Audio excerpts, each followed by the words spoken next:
Bar council of India ने अभी हाल ही में एक अच्छा सा गाइडलाइन, अच्छे सा डायरेक्शन जो है, हम बोल सकते हैं कि एक रिकमेंडेशन जो है उन्होंने शेयर किया है, सर्कुलर जारी किया है।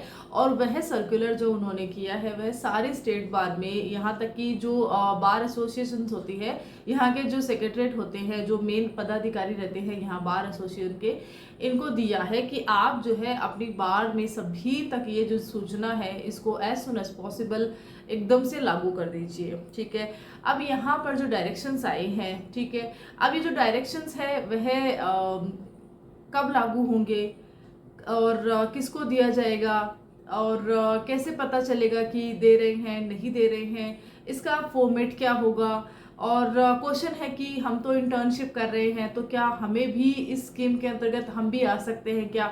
बहुत सारी चीज़ें हैं। एक क्वेश्चन ये भी है कि यहाँ पर हमारे सीनियर के साथ हम 2 जने हैं या 3 जने हैं या हम 4 जने हैं, क्या हम सभी को ही है जो है इस तरह से इंटर्नशिप ये जो स्टाइपेंड है यह मिलेगी। ठीक है, तो यहाँ पर चीज़ें बहुत सारी है, क्वेश्चन बहुत सारे हैं। अभी तक आपने, हो सकता है कि अभी तक आपने जो है यह न्यूज़ जो है सुनी होगी। आज मैं यहाँ पर सिर्फ ओवरव्यू इसके बारे में थोड़ा कुछ बताऊंगी और ये भी बताऊंगी कि ये जो कॉन्सेप्ट आया है, बार काउंसिल ऑफ इंडिया की तरफ से आया है, ये किसके लिए आया है, क्या ये मैंडेटरी है या ओनली रिकमेंडेशन है, और अगर रिकमेंडेशन है, मैंडेटरी है, तो इसका बेस क्या है, इसका पर्पस क्या है और इसका फुलफिलमेंट कैसे होगा। एक एडवोकेट को एज एन जूनियर वह अगर काम करता है तो उसको यह जो स्टाइपेंड है वह मिलेगी, तो इसके पीछे की ट्रांसपेरेंसी क्या रहेगी, बार काउंसिल ऑफ इंडिया तक यह जो चीज़ है वह कैसे जाएगी। राइट, बहुत सारी चीज़ें रहेगी। तो चलिए, वीडियो में आपको जो है अंत तक बने रहना है, स्किप नहीं करना है। हम, मेरी कोशिश ये रहेगी कि चीज़ें जितना जल्दी हो सके आप तक पहुंचा दूं, वीडियो को ज़्यादा लंबा ना करूं।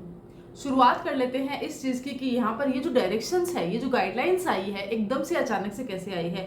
तो यहाँ पर दिल्ली हाई कोर्ट का एक जजमेंट है, वह जजमेंट कौन सा है इसी डिस्क्रिप्शन बॉक्स में, इसी वीडियो के डिस्क्रिप्शन बॉक्स में मैं डाल दूंगी। यहाँ पर उसी जजमेंट के को कंप्लायंस करने के बाद, कंप्लायंस करते हुए यहाँ पर ये जो डायरेक्शंस है सभी जूनियर एडवोकेट्स के लिए लागू किया गया है। अब यहाँ सबसे पहले जान लेते हैं इसका पर्पस क्या है। तो जैसे कि वह उस रेट में भी था जिसके कंप्लाइंस में यहाँ पर यह जो गाइडलाइंस है वह शेयर हुई है, सर्कुलर हुई है, और जहाँ यहाँ तक है कि जो बीसीआई है उसने खुद ने यहाँ पर ये चीज़ देखी है कि जो शुरुआती दिन होते हैं ना एक वकालत के रूप में वकील के, वह बहुत ज़्यादा टफ होते हैं। फाइनेंशियली सपोर्ट की नीड उनको सबसे ज़्यादा होती है। यहाँ पर ये चीज़ जो है उन्होंने यहाँ पे लिखी है, कि उन्होंने ये चीज़ देखी, उनके द्वारा देखी गई है। दूसरा ये है कि आपने देखा होगा कि यहाँ पर 2 टाइप्स ऑफ लॉयर होते हैं। एक तो रहते हैं फर्स्ट जनरेशन लॉयर, एक रहते हैं कि जिनके पीछे यहाँ पर फादर या तो फिर ग्रैंडफादर या तो घर में कोई ना कोई वकील रहते हैं, तो इसका फायदा होता है, बिल्कुल होता है। यहाँ पर अगर आपने देखा होगा कि जो फर्स्ट जनरेशन लॉयर होता है अपनी फैमिली का, तो वहाँ पर उसको इश्यूज आते हैं शुरुआती दिनों में, उसको हर एक चीज़ के लिए हर जगह जाके पूछना पड़ता है।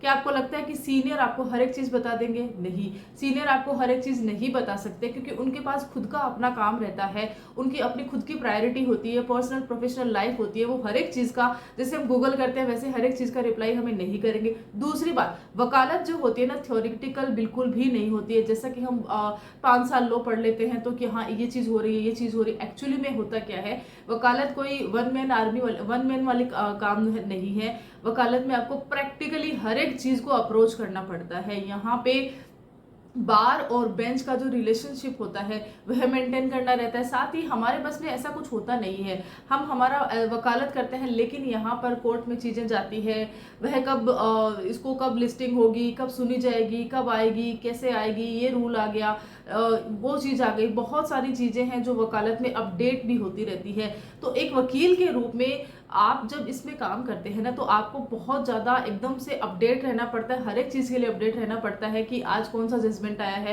क्योंकि नॉर्मली हमारे पास जो भी केसेस आते हैं ना, तो हम सबसे पहले यही देखते हैं कि उसके relevant cases supreme court of India के कितने हैं, बाकी हाई कोर्ट से कितने हैं जो हमारे पक्ष में जा रहे हैं। तो हमारा काम ये रहता है, तो इसके लिए हमें अपडेट रहना रहता है। तो मीन्स कहने का यही है कि एक जो एडवोकेट होता है ना, जो अपने शुरुआती दिन में, तो वहाँ पर उसको ये सब सारी चीज़ों के लिए जूझना पड़ता है, वकालत में वकालत करना पड़ता है, कोर्ट में जाना पड़ता है, रेगुलर बेस में जाना पड़ता है। अब यहाँ पे 2 साल, 3 साल और 4 साल मैक्स इतना तो अगर रेगुलर कोई जा रहा है तो इतना टाइम लगेगा थोड़ा बहुत, अगर बोलते हैं ना कि प्रैक्टिकल चीज़ें सीखने में। अब यहाँ पर इस बीच में उनकी जो कमाई रहती है, अर्निंग रहती है, हो सकता है कि यहाँ पर जो जिनके साथ में बोलते हैं ना कि जो फर्स्ट जनरेशन लॉयर नहीं है उनकी हो जाती है, क्योंकि उनके पास उनकी फाइल जो है ऑलरेडी तैयार मिल जाती है उनके ऑफिस से। लेकिन एक फर्स्ट जनरेशन लॉयर के लिए बहुत ही मुश्किल हो जाता है अपनी एक फाइल निकालना, बहुत ही ज़्यादा टफ हो जाता है लीगल एडवाइस करना, हर एक जगह पे अपने आप को एस्टेब्लाइज करना, राइट। तो यहाँ पर ये चीज़ देखते हुए बीसीआई ने अब जो है ये रिकमेंडेशन किया है, किसको किया है कि जो सीनियर एडवोकेट्स रहते हैं, आप जो है एक ऐसा फॉर्मेट तैयार कीजिए जहाँ पर कि आपको जिसको भी आप अपने जूनियर के रूप में रख रहे हैं उसका फुल बोलते हैं ना कि उसके बारे में पूरी डिटेल आपको रखनी है। आप कब कब कब आपने इनको रखा है, कब तक आप इनको रखने वाले हैं, और आपने इनको क्या जो है स्टाइपेंड दी है, आपने जो स्टाइपेंड दी है उसका आपके पास प्रूफ क्या है, हर एक चीज़ है वो यहाँ पर पूरी अच्छे तरीके से मेंशन करी गई है। अर्बन एरियाज के लिए यहाँ पे 20,000 यस 20,000 का यहाँ स्टाइपेंड बताया गया है। साथ ही अगर बात करते हैं रूरल एरियाज के बारे में, तो यहाँ पर के जो प्रैक्टिस हो रही है, जिन भी वकील की जो जूनियर के रूप में काम करने वाले हैं या कर रहे हैं, उनका जो है 15,000 जो रुपीज़ है वह एज एन स्टाइपेंड यहाँ पे जो है बताया गया है। अब सवाल दो यहाँ पे बहुत इंपॉर्टेंट आते हैं, वह ये है कि यहाँ पर नॉर्मल है कि एक सीनियर के पास काफ़ी सारे जूनियर रहते हैं, लेकिन अब जो है अगर चीज़ें मैंडेटरी हो जाती है, अब चीज़ें जो है लीगली दिखाने के लिए जाएगी, प्रूफ मांगेगी।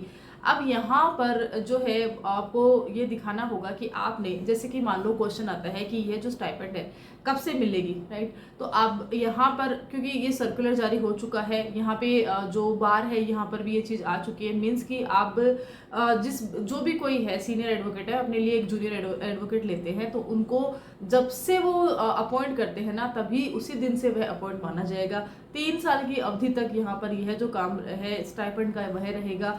तो मीन्स कहने का ये है कि वह अपनी प्रैक्टिस भी करेगा, अपनी लर्निंग भी करेगा, साथ ही एक स्टाइपेंड के रूप में उनको जो मंथली उनका इनकम रहता है ना वह भी स्ट्रॉन्ग रहेगा। तो जो फाइनेंशियली सपोर्ट होता है वह उनको मिलेगा, एज पर कि उनको लगता है कि बीसीआई को ऐसा लगता है कि ऐसा सारी चीज़ें इजीली पॉसिबल है, इसलिए उन्होंने यह जो सर्कुलर है वह तैयार किया है। आपको क्या लगता है वह भी आप जो है कमेंट बॉक्स में लिख दीजिएगा। बाकी एज एन एडवोकेट अगर वीडियो अगर ज़्यादा लंबा नहीं बनता है, थोड़ा समय रहता है, तो मैं भी अपना कुछ एक्सपीरियंस आपके साथ शेयर कर सकती हूँ। तो चलिए नेक्स्ट पर बात कर लेते हैं। अब यहाँ पर जो बीसीआई है अलग अलग एक वर्गीकरण उन्होंने किया है। किसका वर्गीकरण किया है कि यहाँ पे जैसे कॉर्पोरेट लॉयर होते हैं, इंटेलेक्चुअल प्रॉपर्टी के यहाँ पे लॉयर होते हैं, टैक्स लॉयर होते हैं, राइट। ये सारे लॉयर्स की कैटेगरी को अलग कर दिया है। और दूसरी तरफ जो हमारे दिल्ली में हम जो क्रिमिनल की प्रैक्टिस कर रहे हैं, सिविल की प्रैक्टिस कर रहे हैं, पीआईएल लगा रहे हैं, ये वाली जो कैटेगरी होती है हमारी, ये अलग कर दी गई है। अब आप देखिएगा अगर आपने जो है उन बाकी पहले कैटेगरी वाली जो वकालत है उसको चूज किया है, तो वहाँ पर जो है बहुत ज़्यादा एज अ बीसीआई के अकॉर्डिंग ऐसा है कि वहाँ पर जो है पैसा खूब आ रहा है, तो यहाँ पर इतना इश्यूज है नहीं कि वो इतना स्टाइपेंड देने में इश्यूज आएगा। लेकिन हाँ, अगर यहाँ पे हल्का सा रिलीफ जो है अपनी बातों के अंतर्गत, अपने ग्राउंड्स पॉइंट्स के अंतर्गत जो है बीसीआई के इस सर्कुलर में हमें देखने को मिलता है कि यहाँ पर जो अपील वाले हैं या तो जो क्रिमिनल सिविल वाले हैं, पीआईएल वाले हैं, उन एडवोकेट्स को जो है अलग कैटेगरी में कर दिया गया है। और बाकी इसमें और क्या लिखा है इसके लिए आप जो है इस पीडीएफ को भी जाके चेक कर सकते हैं, आपको हर एक चीज़ डिटेल में पता चल जाएगी। अब यहाँ पर हमने जो सारी चीज़ें देख ली है कि यहाँ पर जो है ये सर्कुलर आया था, उसके बाद में यहाँ पर जो है 20,000 15,000 का जो हमने देखा स्टाइपेंड दिया जा रहा है अर्बन और रूरल एरिया के हिसाब से।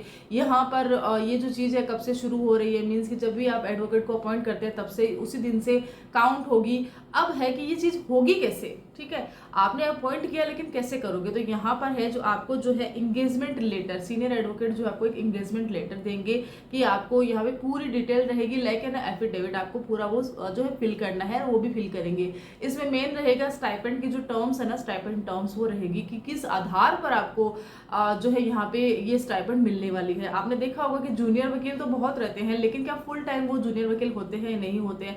हम कुछ ना कुछ सीखने के लिए किसी न किसी सीनियर के पास रहते हैं, उनको एसोसिएट करते हैं, उनके केसेस भी देखते हैं, डाइस पर भी जाते हैं, बहुत सारी चीज़ें करते हैं, लेकिन परमानेंट ये चीज़ होती है नहीं होती, हो सकता है कहीं ना कहीं होती है, पर बाकी जगह होती है, ये इसका कोई श्योरिटी रहती नहीं है। तो जब हमारे सामने ये एंगेजमेंट लेटर आएगा, जब ये स्टाइपेंड टर्म्स आएंगे, तो वहां पर जो है पॉइंट्स बहुत सारे रहने वाले हैं, और उन पॉइंट्स के आधार पर अगर आप जो है उन चीज़ों को, उन कंडीशंस को अप्लाई करते हैं, यस करते हैं, एग्री करते हैं, उसी आधार पर आपको जो है उस सीनियर एडवोकेट के अंदर आप काम करोगे, एज एन जूनियर काम करोगे, 3 साल का आपका जो वह कॉन्ट्रैक्ट रहेगा वह रहेगा, और उसके आधार पर आपको यहाँ पे स्टाइपेंड दी जाएगी। अब यहाँ पे जो स्टाइपेंड दी जाएगी वह कैसी होगी, तो यहाँ पे बताया गया कि बैंक के थ्रू ट्रांजेक्शन होना चाहिए। अगर बैंक के थ्रू ट्रांजेक्शन होता है तो वह एक ट्रांसपेरेंसी रहेगी, एक प्रूफ रहेगा। दूसरा यहाँ पे मेन इंपॉर्टेंट ये है कि ये सब तो चीजें हो गई है, लेकिन अब जो है इसका प्रूफ सीनियर एडवोकेट्स कैसे देंगे, कि भाई उनको बताना पड़ेगा ना कि हमने ये चीज करी है। तो इसके लिए एनुअल रिपोर्ट जो रहती है ना, वह आपके स्टेट बार को जमा करवानी रहती है। तो इस तरह से ये जो पूरा स्कीम है, इसके अंतर्गत ये जो वर्क है वह रहता है। बाकी ये जो सर्कुलर आया है, जो नोटिस आया है, इसको आप पर्सनली जाके रीड करें, इसको हर एक चीज़ को, टर्म्स कंडीशंस, यहाँ की हर एक चीज़ को आप जो है खुद से पर्सनली आप रीड आउट करें, और तभी आपको पता चलेगा कि यहाँ पर क्या क्या चीज़ है जो यहाँ पे बीसीआई ने यहाँ पे रिकमेंड करी है। तो आपको क्या लगता है, ये जो चीज़ें हैं एज अ रिकमेंड आप इसको देखते हैं, या तो मैंडेटरी के रूप में आपको लगता है कि ये जो चीज़ है वह चलने वाली है।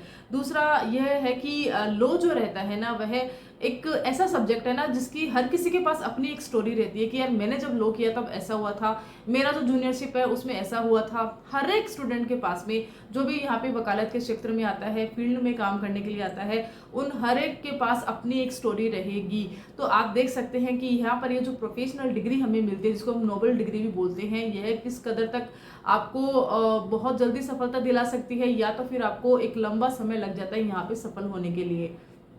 कहते हैं ना कि जो लो होती है ना, वह बोलते हैं ऐसा कि लो जो होती है ना, एलएलबी, वह अमीरों का शौक होता है। यहाँ पर जो सक्सेस होता है वह कैसे होता है, देखिए स्मार्ट वर्क करने का आज जमाना है, हार्ड वर्क करने का भी बिल्कुल।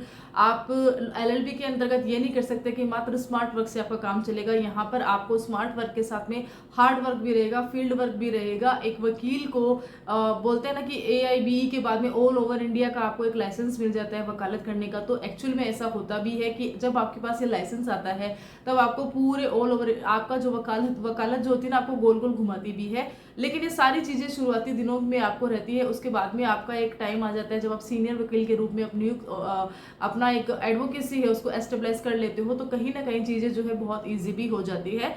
बाकी ये जो बीसीआई का जो सर्कुलेशन था, जो नोटिस आया था, उसके रिगार्डिंग मैंने ये वीडियो बनाया है। होपफुली आपको ये अच्छा लगा होगा, और अगर अच्छा लगता है तो वीडियो को लाइक कर देना, चैनल पे पहली बार आए तो सब्सक्राइब जरूर कर देना। Till then, thank you so much.